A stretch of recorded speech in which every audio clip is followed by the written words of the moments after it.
would say my top takeaway is the fact that right now there is a gap between marketers and consumers. There's a gap between consumers understanding how data is getting used and why it's getting collected, and a gap between what marketers are delivering. I think we really hit it on the head when we said that there is this idea of value exchange, and that right now a lot of brands aren't really showing what the value is. The idea is that we get to this idea of purposeful personalization. It's understanding your customer and understanding what value you can bring to them and collecting the data and then using it so that you are providing value back to the consumer in the end. I think the other area that we really did take away with as well is the fact that as you're collecting data and information, as we think about privacy, it's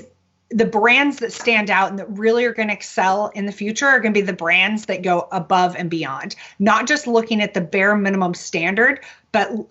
by government policies, but looking at what do you do on top of that to really deliver to your customers in a way that they understand and not in legalese, so that they can help you, or you can help build that trust with them directly. I think one of the top things for me was just thinking through this idea of the balance between whose responsibility is it. And I think that the survey is really interesting in sort of the insights that it uncovered there. I think in an ideal world, I might have first said like consumers should have the right to own their data and choose to unlock it in whatever experience that they may choose to unlock that. And I realize how idealistic that might sound. And I think the reality is that no matter how much we would ever try to sort of put this on a consumer, there's got to be an expectation that business and government play a significant role in helping craft the frameworks and the legislation to protect sort of the baseline, but also to create an environment where brands can take that and create a meaningful value exchange that ideally does deliver incremental value for that end consumer. So. I think that was my main takeaway, and I thank you all, and I really appreciated the conversation.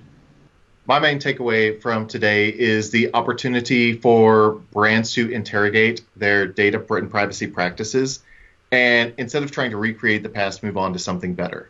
So right now, brands are dealing with a massive upheaval in how data can be collected,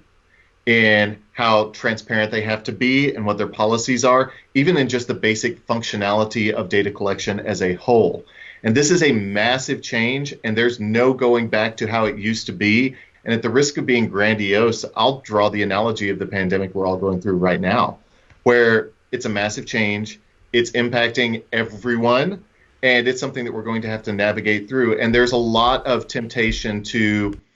idolize the past, to say things were great before all of these things changed, and to try and recreate that. But what I think is an opportunity for brands and for society as a whole is to treat this as an inflection point, to take an honest look at past practices, to realize that, not all data we collected was always great or even accurate, and to build new practices moving forward that don't just recreate what we used to do and what used to work, but which actually provide more value to the brand and the consumer and create a real relationship.